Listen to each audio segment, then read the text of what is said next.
등산화에 이어서 등산복을 알아봄으로써 본격적인 등산을 시작하게 되는데 그러다 보면 등산 장비나 등산복에 대해서 여러 가지 이야기를 듣게 됩니다. 예를 들어서 북한산을 가면서 에베레스트도 갈 만한 등산복을 입었네 라고 비난하는 이야기도 있고, 그런 반면에 산이란 자연환경이 위험할 수도 있기 때문에 등산은 1%의 불행에 대비해야 하는 운동이다 라는 반론도 있습니다. 또 초기에는 싸구려를 아무거나 그냥 구입하면 된다, 어차피 1년 후에는 모두 교체한다 라는 조언이 있는가 하면은 좋은 장비, 등산복이 장기적으로는 더 절약하는 방법이다 라는 조언도 있습니다. 또 어차피 싼 게 빚이 뜨기 때문에 믿을만한 브랜드를 그냥 믿고 사면 된다 라는 주장이 있는가 하면은 아웃도어 업체들이 너무 폭리를 취하는 거 아니냐, 가격 거품이 심하다 라는 지적도 있습니다. 이런 여러가지 조언들, 때로는 상반된 주장들, 이런 것 속에서 나만의 선택의 기준을 갖는 것이 필요하겠다 라고 해서 이런 영상을 만들게 되겠습니다. 이런 관점에서 등산복, 그 중에서 상의부터 우선 보도록 하겠습니다. 등산복 상의는 여러 가지로 좋은 제품들이 많이 나와 있고 복잡하기도 하고 그렇습니다만, 일단은 단순하게 생각하시면 되겠습니다. 등산 티와 자켓으로 이루어져 있다 라고 생각하면 되겠습니다. 요즘같이 봄에서 여름으로 넘어가는 이런 계절은 티셔츠와 자켓으로 구성되고, 여름이 오면서 자켓은 벗어던지고 티셔츠만 입게 되고, 한여름이 되면 반팔이고, 다시 날이 서늘해지면 자켓을 다시 등산 티 위에 입게 되고, 겨울이 되면 티셔츠에다가 자켓, 그 위에 또 하나의 자켓을 입는 이런 구조다, 이런 구성이다 라고 생각하면 되겠습니다.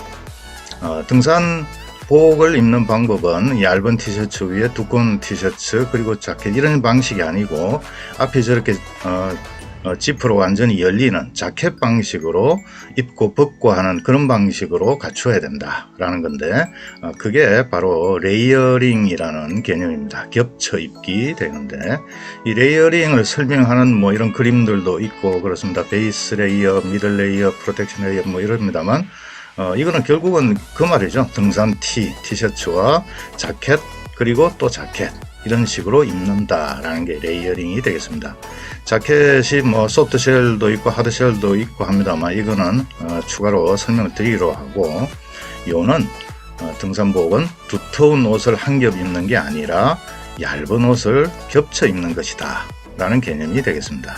그럼 왜 이렇게 레이어링을 해야 되느냐? 등산이라는 것은 산으로 올라가면서 고도를 높이는 운동입니다. 그래서 고도와 바람이 체감 온도에 영향을 주기 때문인데요. 고도를 100m 올릴 때마다 0.7도가 기온이 떨어집니다. 그리고 바람이 초속 1m 불 때마다 1.6도씩 하강을 하게 됩니다. 예를 들어서 설악산, 그 옆에 속초가 있죠. 속초 바닷가라면 이제 해발 0m이고, 설악산 정상 대청봉의 해발 고도는 1700m입니다.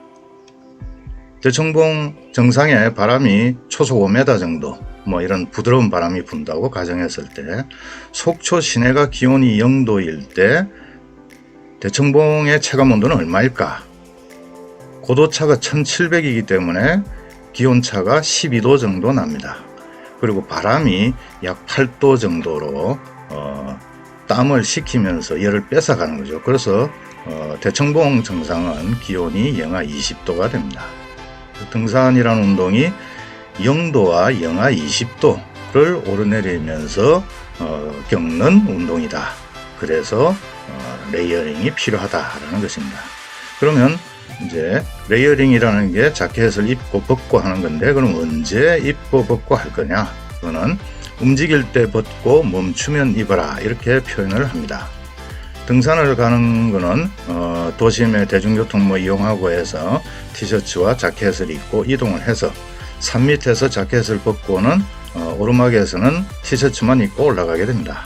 그 정상에 올라가서 본격적인 휴식 그리고 점심 이럴 때는 체온이 떨어지기 때문에 자켓을 다시 입었다가 다시 이제 돌아와서 자켓을 입고 일상으로 돌아가게 되는데, 산에 올라가기 전에 자켓을 벗으라는 겁니다. 몸이 뜨거워지기 전에 그때 먼저 벗고 출발을 하고 휴식을 하기 시작할 때 자켓을 입어라 라는 겁니다. 몸이 식기 전에. 이거는 이제 모두 다 체온 관리에 관한 이야기입니다. 체온을 관리를 한다는 것은 전체적인 에너지를 관리하는 거기 때문에 이런 식으로 레이어링을 운용을 해야 된다 라는 겁니다. 이런 점들을 염두에 두고 등산 티셔츠를 살펴보도록 하겠습니다.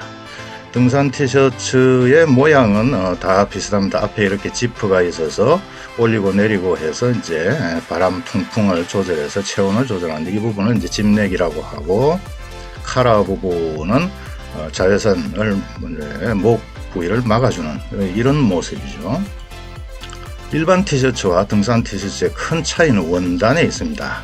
왜냐하면 등산이라는 운동이 땀을 많이 흘리고 그 땀을 빨리 발산을 시켜야, 증발을 시켜야 체온을 뺏기지 않기 때문에 흡습 속건, 즉 땀을 빨리 흡수하고 빨리 말리는 그런 성질이 있어야 되는 원단이다 라는 겁니다.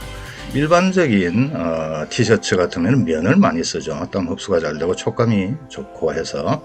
그러나 등산복에 면을 쓴다면 등산화는 내도록 이 건조가 빨리 안 되기 때문에 축축한 옷을 입고 등산을 하게 될 겁니다. 그래서 면은 등산복의 티셔츠 원단으로 적합하지 않다라는 거고, 울은 뭐 워낙에 그 보온을 목적으로 하기 때문에 등산복에는 맞지 않고, 그 다음에 이제 옛날 개념의 나일론 같은 경우는 뭐 건조 이런 부분이야 빠르겠지만 워낙에 이제 등산복 같은 티셔츠 원단으로 쓰기에는 적합하지 않죠.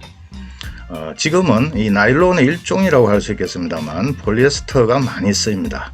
섬유 기술이 많이 발달하다 보니까 땀 흡수도 잘 되고 건조도 빨리 시키는 폴리에스터가 주종을 이루어서 등산복의 원단의 주종이 되고 있는데, 다만 이제 이 폴리에스터만으로 원단을 만들면 촉감이 좋지가 않습니다. 그래서 이 촉감 부분과 신축성을 보완하기 위해서 같이 이제 포함시키는 것이 폴리우레탄 또는 스판덱스입니다. 이 재질들이 촉감과 탄력성을 높여주는데, 등산 티셔츠의 최소 기준을 살핀다면 폴리우레탄이 8% 이상인가 라는 것을 살피는 것이 등산복의 최소 조건이다, 이렇게 보겠습니다. 예를 들어서 이제 라푸마의 등산 티셔츠입니다. 제 개인적으로는 브랜드들 중에 가성비가 가장 좋은 브랜드가 라푸마, 등산 티셔츠에 대해서는 라푸마가 제일 괜찮다고 보는데, 이런 티셔츠들을 쭉 살펴보면서 기본적으로 출발은 이렇게 태그를 확인을 하라는 거죠. 그래서 폴리우레탄이 8% 이상이면 등산 티셔츠로서 기본은 됐다. 그럼 그 다음은 뭐 두께라든지 뭐 디자인이라든지 이런 것만 보면 된다는 거죠. 근데 사실은 이런 등산복들, 브랜드도 거의 알려져 있지 않고 굉장히 저가인 등산복들도 잘 살펴보면 실제로 우레탄 8%는 다들 지키고 있습니다.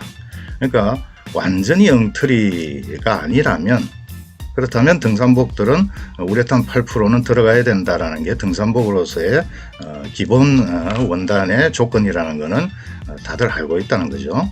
그래서 우레탄 8%만 넘는 등산복이라면 사실은 고가와 저가가 기능상으로는 큰 차이가 없다라고 이야기할 수 있습니다.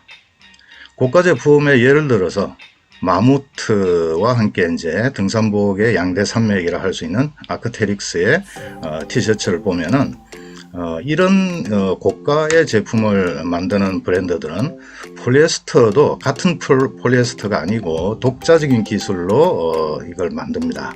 그래서 이제 이 제품 소재에서는 폴리에스테르라고만 표기하고 사실은 알고 보면 폴리우레탄이 들어있다는 거죠. 아예 소재의 태그에는 폴리우레탄은 표시하지도 않습니다. 그래서 이 정도 이제 브랜드들은 사실은 어느 정도는 그냥 믿고 구매를 해도 되기는 된다. 그러나 어쨌든 폴리우레탄 8% 이상이면 이런 고가든 아까 봤던 저가든 기능상으로는 별 차이가 없다라는 점을 말씀드립니다. 그러면 이제 남은 거는 이제 두께입니다. 등산 티셔츠는 1년을 전체를 놓고 봤을 때 딱 세 종류를 갖추면 된다라고 생각하시면 됩니다. 그게 겨울용, 봄, 가을용, 반팔 이렇게 되는데, 두께는 등산용 티셔츠는 일반 티셔츠의 두께하고 비교해 봤을 때 한 단계 얇으면 된다, 한 단계 얇아야 된다라는 겁니다. 겨울용 등산 티의 두께는 일상복의 춘추복 정도의 두께라야 됩니다. 겨울용이니까 산 위가 추울 거니까 두텁고 뭐 이런 거를 구매를 하셨다가는 반드시 후회를 할 겁니다. 그래서 봄, 가을용은 일상복의 여름 옷 정도의 두께, 아주 얇은 옷으로 선택을 해야 된다라는 말씀을 드립니다. 실패 사례를 보여드리겠습니다. 이 라푸마의 티셔츠 겨울용인데 색깔도 아주 예쁘고 디자인이 멋있어서 구입을 했습니다. 벌써 보기에도 굉장히 따뜻해 보이고, 안감해 보면 기모가 있고 해서 산 위에서는 이런 걸 입어줘야 되겠다 라고 구매를 했습니다만, 한 번 입고는 그 다음은 산에는 입고 가지 않는 실패작이 되겠습니다. 또 다른 실패작입니다. 블랙야크인데 조금 전 라푸마처럼 그렇게 두텁지도 않고 안감에 기모가 있지도 않습니다만, 이 정도의 두께만 되어도 한 번 입고 산에 가면 땀을 너무 많이 흘리게 돼서 한 번 입고는 입지 않는. 근데 이 티셔츠는 해필이면 저기 뭐 안쪽에 뭘 대고 한 게 저 지퍼의 마무리를 제대로 안 한 건지 피부를 자꾸 긁고 해서 막 손으로 저렇게 갖다 대고 했는데, 그래서 그냥 걸어만 놓고 있는 실패 사례입니다. 근데 이제 저런 경우는 산에 입고 가지 않더라도 일상생활에서 대신 입으면 되지 않겠냐 싶었는데, 컬러가 또 저렇게 너무 원색이면 일상생활에서 입기는 조금 적합하지 않습니다. 그래서 또 하나의 실패 사례를 보여줍니다. 이거는 겨울이라고 해서 저렇게 두터운 등산티를 선택을 하면 후회한다 라는 말씀을 드리는 거고, 지난 겨울 내도록 제가 입고 다녔던 티셔츠를 소개해드리면 라푸마 제품인데, 두께를 보면 일상복이라면 그냥 춘추복 두께의 두께를 보입니다. 그래서 뭐 스판덱스는 10%로 해서 아주 쾌적하고 기분 좋게 겨울 동안은 저 종류를 그냥 내도록 산에 갈 때 입었습니다. 그 다음에 이제 요즘 같은 날씨에 봄, 가을용 티셔츠입니다. 이거는 이제 아까 잠깐 봤던 아크테릭스의 코막 짚넥 모델인데, 같은 모델의 색깔만 다른 건데, 두께 자체가 굉장히 시스루에 가깝게 얇습니다. 봄, 가을이라 하더라도 보온 기능은, 산에 올라갈 땐 보온 기능은 필요 없다는 거죠. 자외선을 막아주는 기능이면 되는 거고, 태그를 보면 아니나 다를까 그냥 폴리에스테르 100% 되어 있습니다. 그렇지만 저 회사 제품은 폴리우레탄이 포함되어 있다라고 설명을 하고 있죠. 실제로 이제 입어보면 감촉도 굉장히 부드럽고 그렇습니다.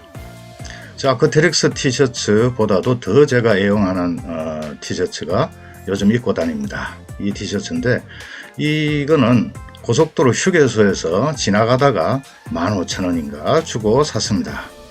브랜드명은 클라이머홀릭인지 뭐 이름은 거창합니다만 한 번도 들어보지 못한 브랜드고, 원단 자체가 워낙에 속이 다 비칠 정도로 얇습니다. 그래서 시원하고 우레탄이 10%가 들어있었고, 옆에는 저렇게 망사로 있고 뭐 이래가지고 쾌적하게 저 아크테릭스 티셔츠보다도 더 기분 좋게 입고 다니는 티셔츠입니다. 이거는 우레탄 8%, 10% 정도의 등산 티셔츠면은 촉감도 굉장히 좋고 땀도 빨리 말리는 그런 효과가 있기 때문에 등산 티셔츠로서 기본은 다, 기능은 다 비슷하다라고 말씀을 드릴 수 있겠습니다. 오늘은 티셔츠에 대해서 말씀드렸고, 다음번에 자켓과 바지에 대해서 말씀을 드리겠습니다.